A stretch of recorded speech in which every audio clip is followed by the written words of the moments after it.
हम हमेशा सोचते हैं कि ज़िंदगी में कुछ बड़ा करना है तो बड़ी-बड़ी चीज़ों पे ध्यान देना चाहिए। पर असलियत में ज़िंदगी में अगर कुछ बहुत बड़ा करना है तो छोटी-छोटी बातों पर ध्यान छोटी-छोटी बातों को सीखना चाहिए, छोटी-छोटी हरकतों पर ध्यान दो, आपकी आदतों को बदलो। 3 बातें जो आपकी लाइफ बदल देगी। नंबर 1, कभी भी गुस्से में कोई भी जवाब ना दें। हम बड़ी आसानी से कह देते हैं, "अरे गुस्से में था, गलती से हो गया, मैं वो मीन नहीं करता था।"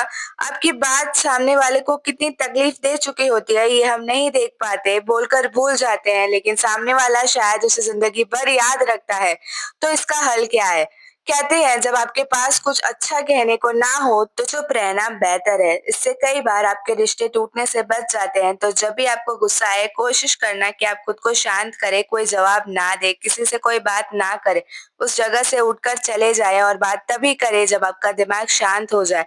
फिर आप देखिएगा कि कितने झगड़े आसानी से सुलझ जाते हैं और रिश्ते टूटने से बच जाते हैं। नंबर 2, जब आप बेहद खुश हो तब किसी से कोई वादा ना करें। जैसे ज़्यादा गुस्से में हम गलतियाँ कर देते हैं, उसी प्रकार ज़्यादा खुशी भी हमसे गलतियाँ करवा देती है। बेहद खुशी में किए गए वादे हम भविष्य में निभा नहीं पाते क्योंकि हमने वो फैसले संतुलित दिमाग से नहीं लिए, हमने वो फैसले खुशी में लिए थे और अब हमें वो बोझ से लग रहे हैं। इसलिए ज़रूरी है आप बेहद खुशी में कोई वादा किसी को भी ना करें। क्योंकि हो सकता है कि वो वादा आपके लिए कोई मायने नहीं रखता हो, पर किसी के लिए जीवन में उम्मीद बन सकता है और किसी की उम्मीद तोड़कर भगवान भी हमसे खुश नहीं होते। नंबर 3, जब आप दुखी हो तो कोई फैसला ना ले।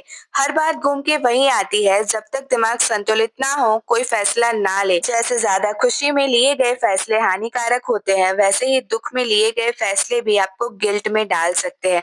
मान लीजिए आपका किसी के अपने के साथ झगड़ा हो जाता है, उसने गुस्से में आपको कुछ सुना दिया जो वो मीन नहीं करता था और आपको बड़ा दुःख हो जाता और उस दुःख में आपने उस व्यक्ति से रिश्ता तोड़ दिया। अब कुछ समय बाद आपको रियलाइज़ होता है कि वो झगड़ा इतना भी बड़ा नहीं था कि रिश्ता ही तोड़ दिया जाए, लेकिन जब तक आपको ये रियलाइज़ होता है बहुत देर हो चुकी होती है। इसलिए देर हो जाए इससे अच्छा कोई भी फैसला नाराज़गी में ना लें। कोई भी कदम उठाने से पहले 100 बार सोचिए कि उसका असर क्या होगा आप पर भी और आपके अपनों पर भी।